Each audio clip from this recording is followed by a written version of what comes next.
Hello and welcome to Marketing Edge on TV, Nigerians' leading initiative in the business of brand management and the management of brand business. It is a 30-minute wholesome package that comprises brand news, branding focus, and industry conversation, all in a mix encompassing thorough and in-depth aimed at promoting the brand idea. I'm Ogali Abikele Mafuru. Marketing Edge on TV, promoting the brand idea. Good to have you back. First on Marketing Edge on TV is Brand News, where we bring you the latest developments around brands and in the field of marketing, advertising, and communication in Nigeria and around the world.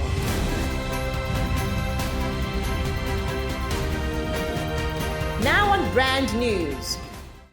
Following the recent controversial Easter Day advertisement by the leading dairy company Peak Milk, the Advertising Regulatory Council of Nigeria, ARCON, has warned that all advertisements and marketing communications must be duly approved before exposure, as the agency will not hesitate to institute appropriate sanctions in accordance with the law. The EPES Advertising Regulatory Agency gave this warning in a statement signed by the Director General of the agency, Dr. Olalekan Fadolapo. According to the statement, the regulatory agency had observed with concerns a series of unpleasant advertisements during the Easter celebration, which were deemed offensive and demeaning to the Christian faith. Advertisers, advertisement agency, and the media owners have been advised to ensure all advertisement and marketing communications are approved by the Advertising Standards Panel ASP before exposure to avoid sanctions. To stem the tide of quackery and unprofessional practices in the Nigerian Integrated Marketing Communications IMC space, agency and sectorial leaders have vowed to checkmate the menace of quacks in the industry and other to protect qualified and licensed practitioners. Speaking on the modalities to curtail the menace of quackery in the advertising industry, the Director General of the Advertising Regulatory Council of Nigeria, ARCON, Dr. Olalekan Fadolapo, disclosed that efforts have been intensified to ensure compliance with appropriate regulations regarding licensing.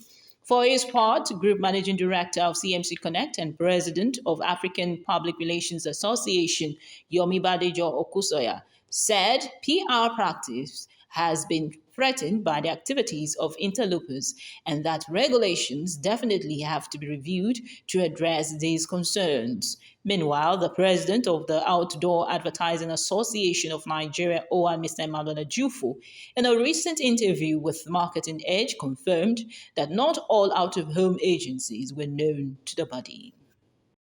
As part of initiatives to improve the professional capabilities of its members, the Experiential Marketers Association, EXMAN, has announced plans to launch a financial institution and an asset exchange platform to mark the 10th anniversary of the association.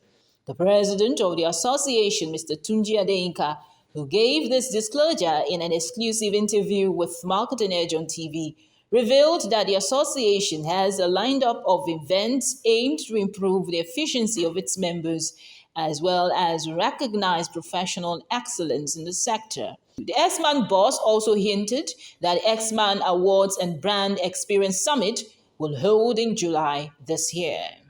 The Gage Company, a leading organization in the field of technology, has announced the opening of nominations and entry for Africa's most prestigious tech award, the Gage Awards, to recognize individuals and organizations that have made significant contributions to the field of digital technology. The annual awards, which is now in its fourth year, aim to push the boundaries of innovation as well as advance the industry through technological adoption. According to the company, submissions will be accepted until April 30th, 2023, as the shortlisted nominees of some categories will be announced for voting on the 5th of May, 2023. The winners of all categories will be announced at the awards ceremony on 24th of June 2023. When I was Brand News, next is Branding Focus after this break. Where's Glory? Excuse me, ma'am. Glory! Oh, where Glow now? I take you. Glow don't go village, tell all our customer. Everybody pay attention. See, now Glow dedicated 10x. Now they dash me 10 times the credits when I load. Or even summer me double data join. Yeah. Wait, so with 1.5 when they give all of us, so you they enjoy up to 15,000 naira credit and data. And I say I never finish you. See, now say if we enjoy, if we not join Glow dedicated 10x, una go get 1,000 naira welcome credit. You just carry your phone, dial *777#. Finish. Glow, you don't win. You don't do. Una still dey here.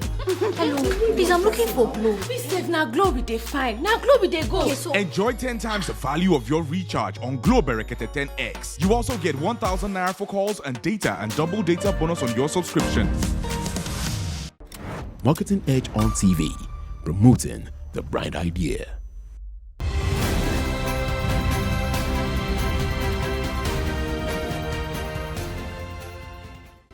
Now on branding focus.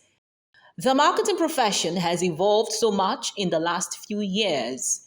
With every advancement in technology and subsequent changes in consumer behavior patterns, marketers are under pressure to respond.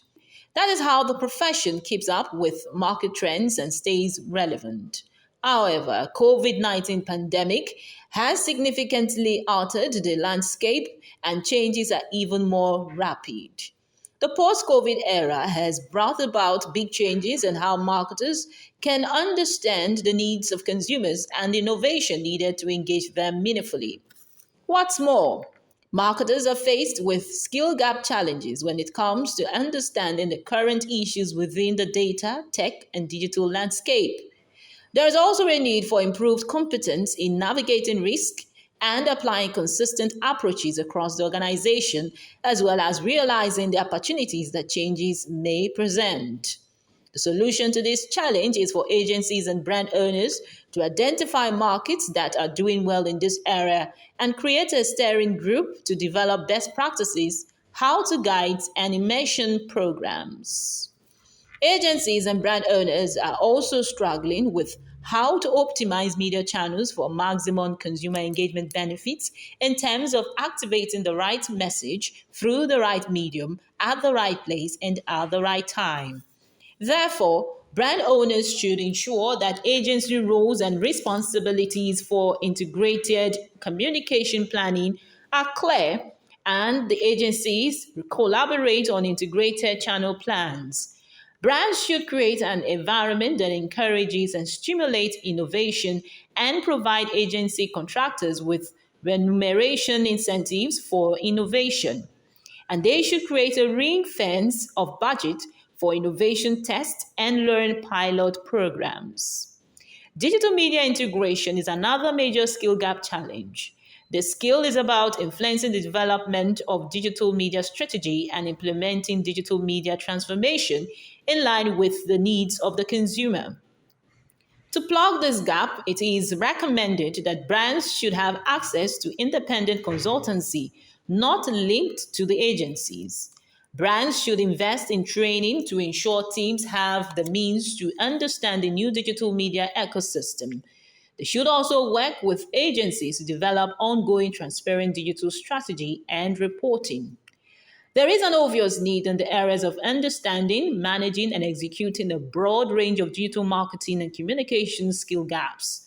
So, brands must ensure a clear digital strategy as part of a broader marketing strategy and also clearly define best practice roles, processes, and KPIs.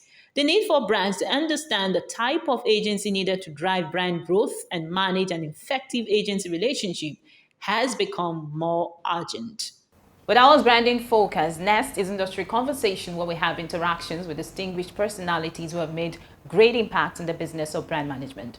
Well, this week we will be continuing on the conversation we started last week with the Director General of the Advertising Regulatory Council of Nigeria, ARCON, Dr. Olalekan Fadolapo, after this break.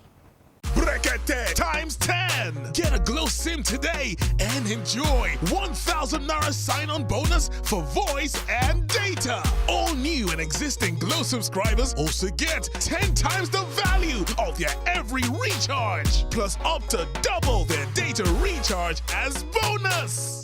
All Glow subscribers also get up to free 20,000 Naira bonus for voice and data. Marketing Edge on TV, promoting the bright idea.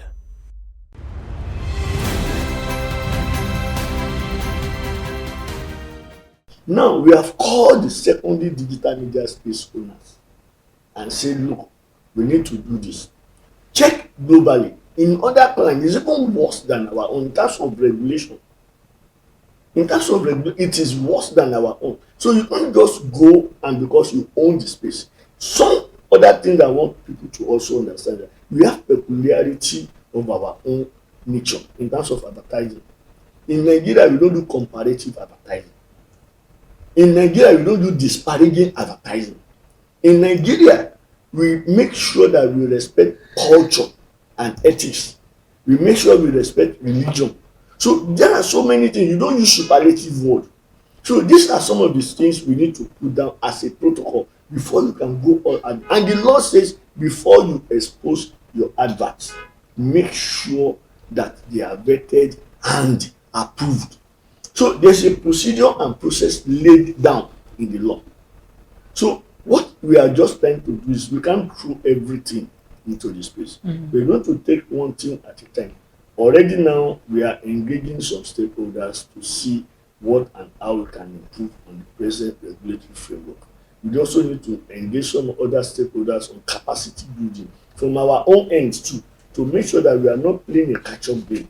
Our staff are up and running to the extent that they can provide supervisory monitoring and enforcement responsibility across boards, across media, as at when necessary. So these are some of the things, and we are just trying to see that we don't put everything there, like I said. So we are doing it one thing at a time. Okay, so since you engaged with the digital content providers or creators, how would you evaluate their compliance level? I must say that I respect most of them, because within that period and so many inquiries, in fact, some of them have even offered to sit down with us and create more like a protocol.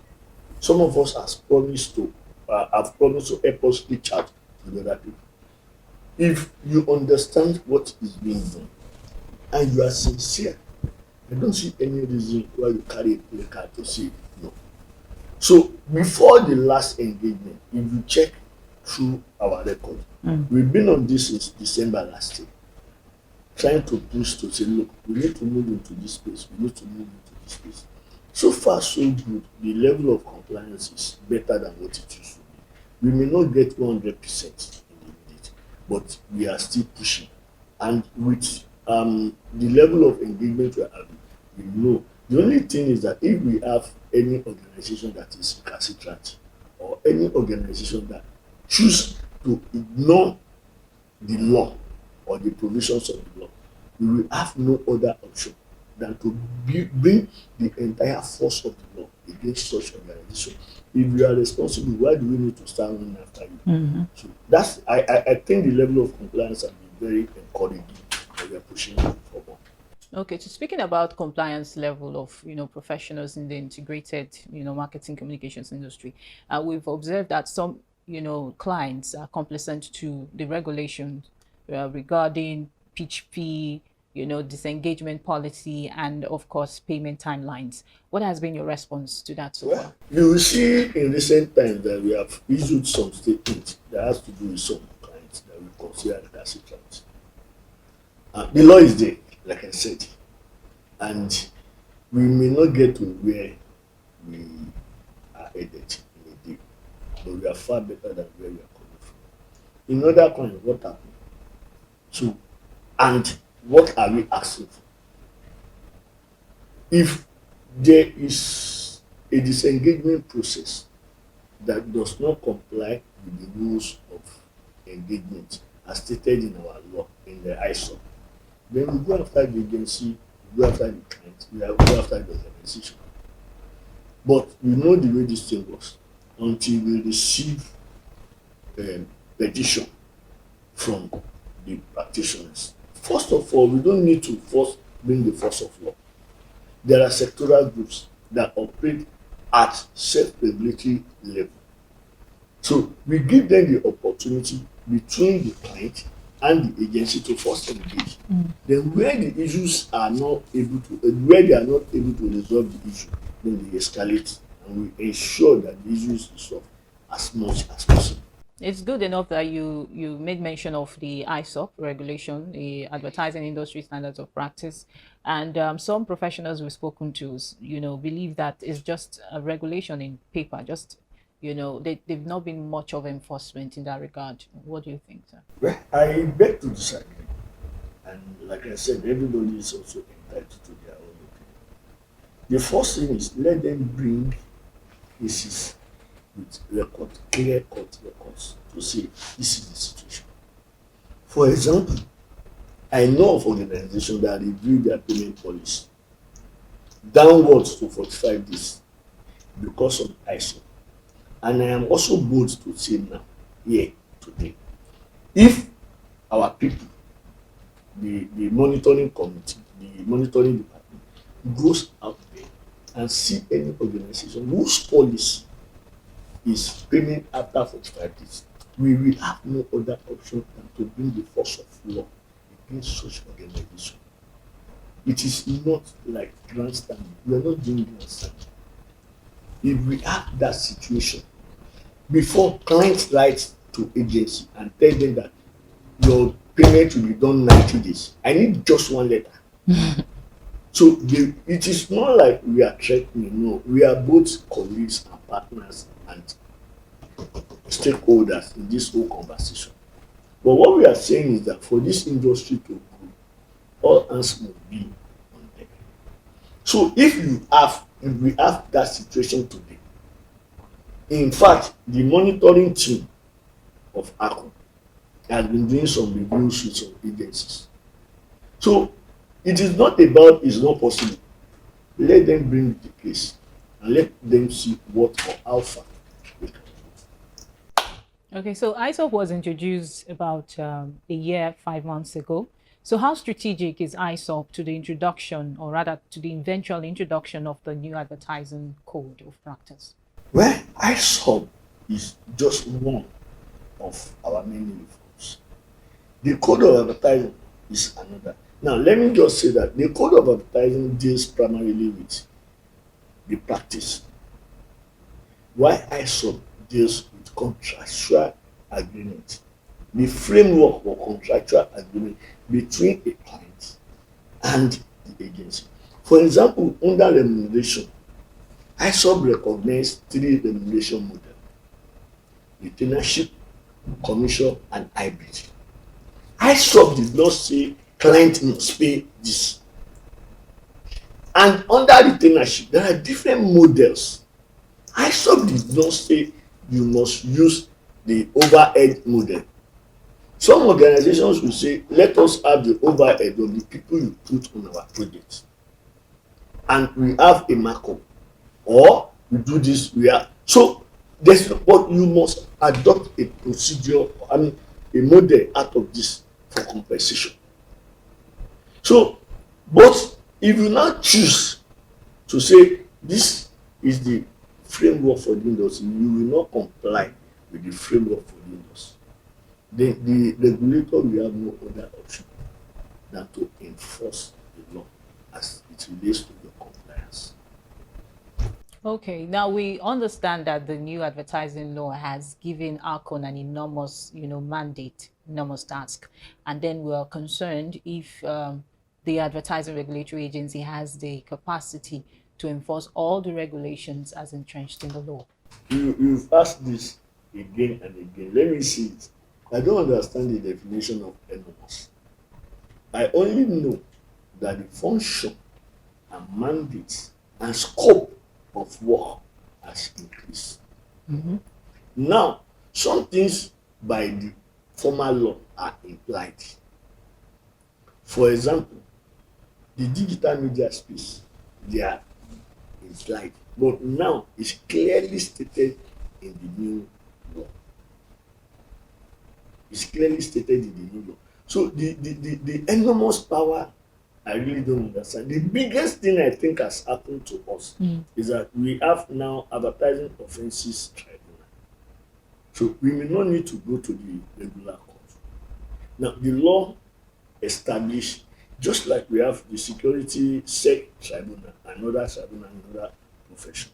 So meaning that anybody that practice illegally or any issue that's supposed to go to regular court, and the law also recognizes that tribunal to have equal stature with a court, a high court. So decisions of that AOT is subject to appeal at the appeal court.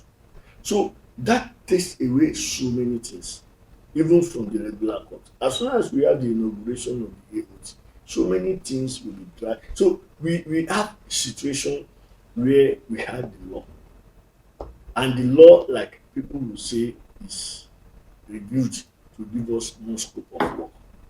Now, with that scope of work, we cannot do everything in a day. But I can tell you again and again, we have the capacity and capability. Okay. We have the capacity and capability. And you, as you also know, capacity and capability is a continuous process. We need to learn and relearn and retrain. So we are also doing so much from our own end. It's like you want to monitor or regulate the digital media. You can't do it on your phone. You need technology, you need software. So many things has to be in place. So we made a presentation to the Honorable Minister of Information and Culture, like Mohammed, and he said we should bring that proposal, and they don't take it up. So this is one of the things we have done to build capacity for, but we are fully ready, we are full ground. Apparently, I can see, sir, from your passion. So you talked about the inauguration of the AOT. So when is that likely to happen? Well, I probably may not be able to say that immediately. We are still awaiting the Honorable Minister's approval of the proposal, and in line with the law, and there are some other back end that they need to do to put that in place. So as soon as we have approval, we'll inform. All right, thank you, sir. So given the new, structure of ARCON, how is the agency positioned in the advertising industry? Number one, we are the top end regulator. Top end because under us we have the HAG, which is the president of all the sectoral groups. Then under them we have individual sectoral groups. Don't forget that we have trickle, and in that trickle there's some other service providers that are also critical in the value chain. So we supervise all these people and ensure that as the last resort, as the last gatekeeper of advertising regulation, we need to ensure that everybody is within scope. So we are good, we are good. Well said, sir. But we've observed that there's a lot of issues from the out-of-home sector. Recently, we got informed that the out-of-home sector sued the Lagos State government over forceful payment, among other issues. Can you bear your mind on this one? Okay, the out-of-home, that's one has approached us at different times to broker conversation between them and signage agency. I am aware that we recently had a successful meeting or ongoing conversation with Kaduna State and some other states. Now, for the Lagos one, we have stepped in. I will be meeting with the Director General, the Managing Director of LASA. Okay. And I've also had conversation with the President of OWAN. We just want to meet each other at a point where we can agree how we can do it. So it is normal in business that we may have differences. However, as the apex regulatory agency in the country, we are not taking this just like allowing it to flow. Okay. We will continue to engage both parties to ensure that we have a solution to it beyond going to court. Okay, beyond going to court, indeed. We have to foster, mutual relationship in the interest of the industry. But before I let you go, sir, what would be your plans for this year in terms of regulation and enforcement of the new advertising law? Well, the only thing I can say is that we will continue to push the frontier until our good become better and our better become best, so that we can have an industry everybody will be proud of. As a country, we will be able to say we have an industry. As a Nigerian, we'll be able to take benefits of advertising and advertisement as a citizen. And as practitioners, we will be able to say, I am a practitioner of advertising and I am proud to be an advertiser. I'll be an advertising practitioner. Thank you very much. Thank you so much, sir, for having this time with us on Industry Conversation. Thank you. We really value this opportunity you've given to us. We do not take it for granted. Thank you We very hope much. to have future conversations if your time will let us, sir. Thank you very much. Thank you so much. You. So that's it on Marketing Edge on TV. Do well to join us same time next week for another interactive time. I'm Ogali Abikele Mafro. See you again.